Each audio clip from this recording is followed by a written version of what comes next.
Қайырлы күн достар, бүгін сіздермен ауыр режимдегі 2-ші форманы тапсыратын боламыз. Ауыр режимде кім жұмыс жасайды, солар квартал сайын 2-ші форманы тапсыру керек.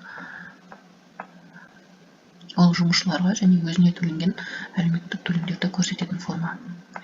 2-ші форма бізде 1-ші квартал 2026-ны таңдаймыз.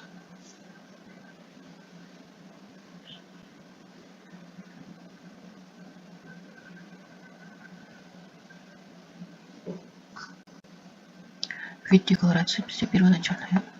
Бірінші рет тапсырып тұрмыз біз 2-ші форманы. Одан кейінгі отчеттар очередная. Если жабуға келетін болса, ликвидационная. Мына жерде признак резидентства, резидент РК. Ал мына жерде отдельная категория налогоплательщика, налогового агента, плательщик единого плательщика дегендерден таңдайсыздар. Көбіне бұл жерде, если олар тек өзіне төленген төлемдер болса, бұл ештеңе таңдамайсыздар. Ал упрощенка режиміндегі 2-ші форманы тапсыратын кезде осыны таңдайсыздар. Упрощенкадегілер 2-ші форманы тапсыратын кезде осы Т пунктын таңдайсыздар. Сосын мынандай, если собственное производство жаңағыдай ауыл шаруашылығындағы өндірілетін өнімдерді өзі шығаратын болса, мына жерде таңдайтын категория бар. Если океттеріміз сондай болса, мына жерден таңдап аласыздар. Мына КХ тапсырып, КХ, если КХ болатын болса, осыны таңдайсыздар. А если океттеріміз жаңағыдай өнімдерді өндіретін болса, осы түзейді таңдайсыздар. Қазір бізге ешқандай нәрсесі келмейді, бізге тек ауыр режимде саудамен айналысады. Одан кейін численность работник, сіздерде работник бар ма? Ойбай, бізде работник жоқ. Работникіміз жоқ бізде. Тек өзімізге төлеген төлемдерді ғана көрсететін боламыз. Далее.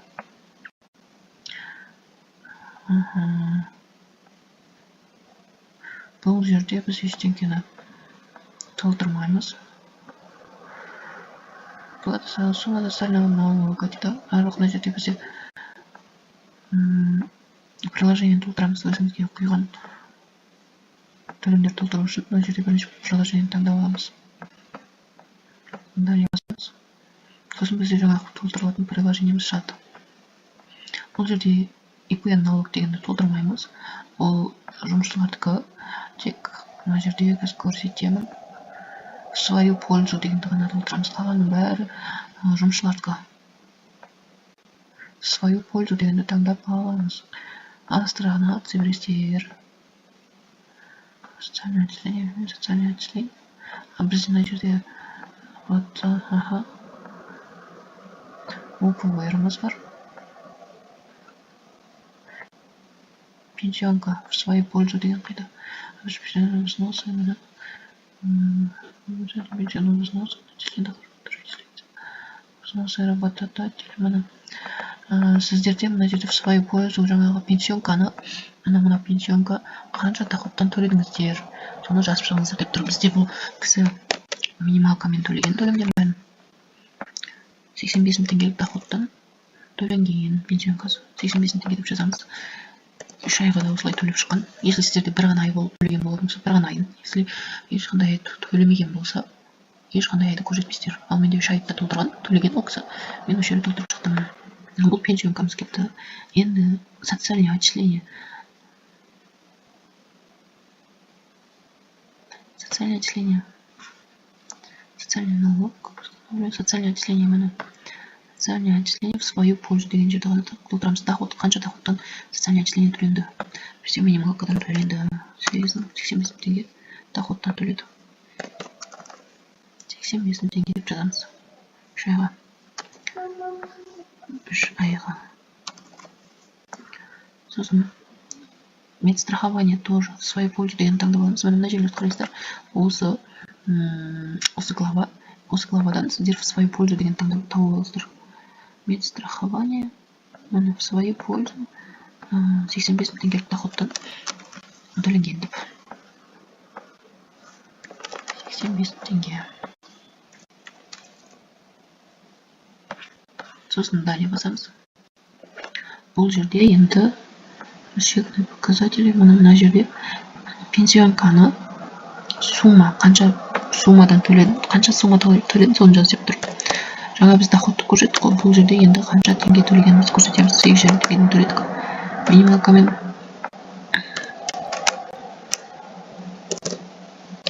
8,5 теңге көрсетеміз. Одан кейін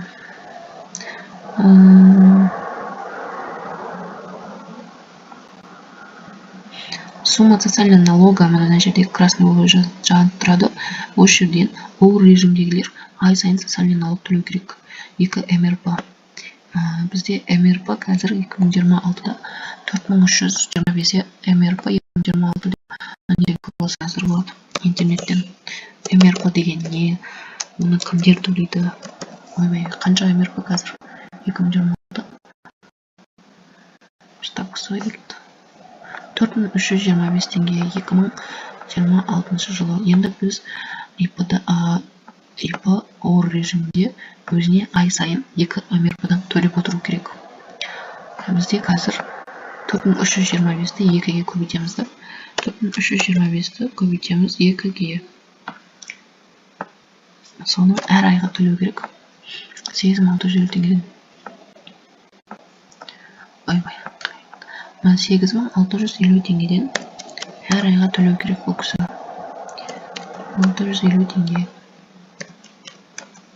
Егер де бұны төлемеген болса, ай сайын бәрін бірге жинап 3 айды күн төлей салады. Оны 3-ге көбейткенде 25950 теңге төлеу керек. Плюс пеня шығады. Если кешіктіріп төлеп отқан болса, бұл деген әр ай сайын төлену керек қой. Ал ол кісі төлемеген әр ай сайын мына оны қайдан көреміз? Мен жаңа мына лицевой счетын ашып алдым. Яғни төленген ақшалардың бәрін көріп отырамын мен. Мына кісі өзіне ИП налогтың ақшасын салған. Сосын 900 пенсионный взносы работодателя для ОПВР бізге салынған, пенсионный фондқа салынған, социальный отчисление салынған, бірақ социальный налог бұл кісі салмаған екен. Тек 25 теңге тұр.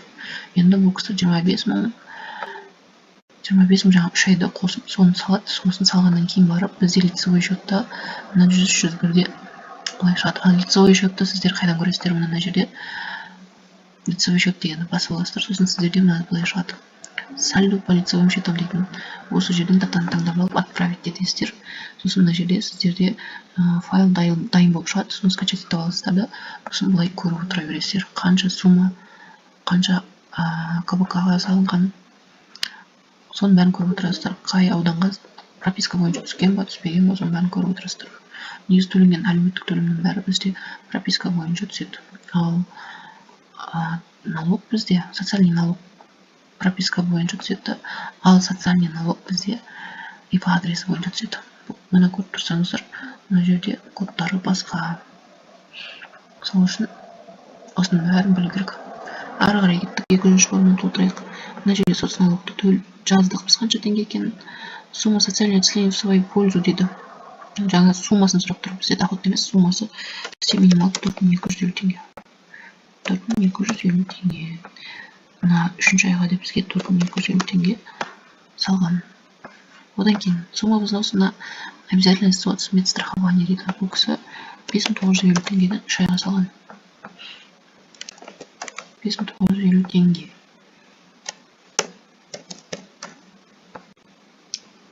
Енді мына жерде жаңағы ОПВР-іміз төлейміз, жазамыз. ОПВР бізде 2026-да 3,5%, 85 теңге доходтан 3,5% 2975 теңге шығады. 2975 теңге. Мына 3,5% 2975 теңге шықты. Ол кісі 2975 теңге салған ба, салмаған ба көріп аламыз. 2975 теңгеден 8925 теңге тұр. 3 айы 8925 теңге түскен міне. Бұның бәрін негізі егофтан выписканы беті алып көресіздер ғой. Мен бұның бәрін көріп шықтым, соларды жазып отырмын енді. Оларды лицевой счеттан да бір қарап аласыздар. Полный алушылар біздің түспені. Сосын мына жаққа отырғызасыздар. 2925 теңге. Осылай отырғызып шығасыздар. 2925 теңге. Болды, өзімізге төленген төлемдерін бәрін отырғыздық. Мынау бізде ОПВР, медстраховка, социальное отчисление, соцналогымыз, мынау пенсионкамыз бәрін отырғыздық. төленген төлемдердің бәрін. Сосын мына жерде 2026 жылы көбісінде прописканы қате көрсетіп жатады. Прописка бойынша мына жер көрсетесіздер. ИП-ның адресі бойынша мына жерге көрсетесіздер. Мына код орган государственных доходов ИП налог и соцналог бойынша біз ИП адресіне төлейміз. Сол үшін бұл жерде ИП местонахождение, ал место прописки дегенді көрсетесіздер. Оны қайдан көреміз? Мына жерде посмотреть профиль деп асты жағына түссеңіздер, мына отырады. По местному нахождению 6008 6008 0903 0903 бізде Жамбылский район. Мынаны көре салайық. 0903-ке түскен ба бәрі? 0903-те тұр. Мына жерге галочка қоямыз. Проверить ошибку не обнаружено дейді. Буду сформировать отчет етіп отчетты итспегімен қол қойып жіберетін болады. Бұл тұрғандарыңыз бір көріп алыңыздар. Бізде 2026 бірінші кварталында первоначальный отчет. Бізде жұмысшы жоқ, 0 көрсеттік бәрін. Мына қандай доходтан төленді бәрі, доходтарды көрсеттік. Пенсионкамыз мынау соцналогымыз, мынау 4250 социальный отчислениеміз, мынау медстраховкамыз, ал мынау ОПВР бәрін отырғызып шықтық. Енді подписать и отправить етеміз.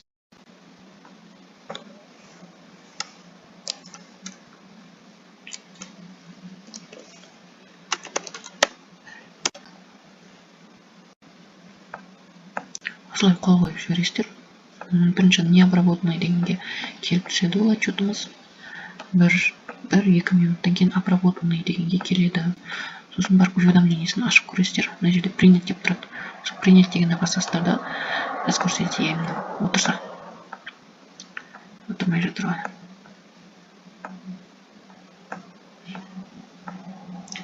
Мына енді обработанный болды. Принять етілді. Принять дегенді басамыз да мына жерде уведомлениесін көреміз обязательно. Мына прием документа принять деп тұр. Бұл приняттан кейін сіздер тағы 5 минуттан кейін көресіздер. Мына жерде разнесена деп жаңағы отырғызған суммамыздың бәрін жаққа астына графикке түседі. Ол разнесена деген біздің отчетымыз отырды деген сөз. Мынау қабылданды болып тұр. Қазір разнесена деген шықса, суммаларыңыз бәрі отырды деген сөз. Если кабинет тез шығады, тез отырады. Қазір ойланып тұр біраз. Осылай көріп отырсыздар 1-2 минут сайын. Мына жерде разнесена болу керек. Көрсете салайын десем бұл да істемей тұр ғой. Мына мынау жаңа толтырған формамыз, соның уведомлениесі қабылданды ма жоқ па, соны мына жерде көруге болады. Әлі бар дейді. Қазір мен 200 форманың нулевой отчетымды тапсырамын осы кісіге. Оны да видео сала саламын. Мына көрсеттерім разнесена болды. Разноска документа бізде разнесена отырды, значит. Бізде 8,5 теңгеден отырғызған пенсионкаларымыз 901 деген. Мынау 101 жаңа социальный налог. 902 101 деген бұл бізде социальный отчисление. Социальный отчисление мен соцналогты шатастырмаңыздар. Соцналогты о режимдегілер міндетті төлеуге ай сайын. Упрощенкадегілер төлемейді бұны. Мынау социальный отчисление, соцналогымыз, мынау социальный отчислениеміз 901 901 деген медстраховка, 905 101 деген ОПВР бізде. Болды, отчетымыз отырды. Енді бұл жаңағы суммаларды қайдан көреміз отырған, жаңа ақшалар алынды ма, алынбады ма? Мына ақшалар бар еді, біз лицевой счетта осылап отырғыздық біз. Бұл ақшалар алыну керек енді. Оны біз лицевой счеттан басынан алып көреміз. Біздің счетымызда. Отправить етеміз. Мына жерге в обработке болып тұр. Обновление жасасаңыздар, кейде сразу осылай шығады, кейде кабинет істемей тұрған кезде күтесіздер оны қайта обновить етіп. Скачать етеміз. Ана скачать етілді. Көреміз. Ана бізде пенямыз шықты. Медстраховка. кешігіп төленгенге оған 100 теңге салынады минимум. Пенсинкаларымыз бәрі отырды. Және соцналог жаңа төлемеген еді ғой, осы мен сұрап шықты. Мынаны төлеу керек енді, сосын пеняларын төлеп шығады. Болды, осылай бір тексеріп аласыздар. Соцналогты төлеген кезде мына обязательно мына жерге қарайсыздар. Мына КГД-ға төлеу керек. Мына бұрынғы адресіне емес, мынаған төлеу керек. Соған төлетіп аласыздар. Болды. Пеняларын бір тек төлетеді 100 теңгеден. И соцналог төлейді.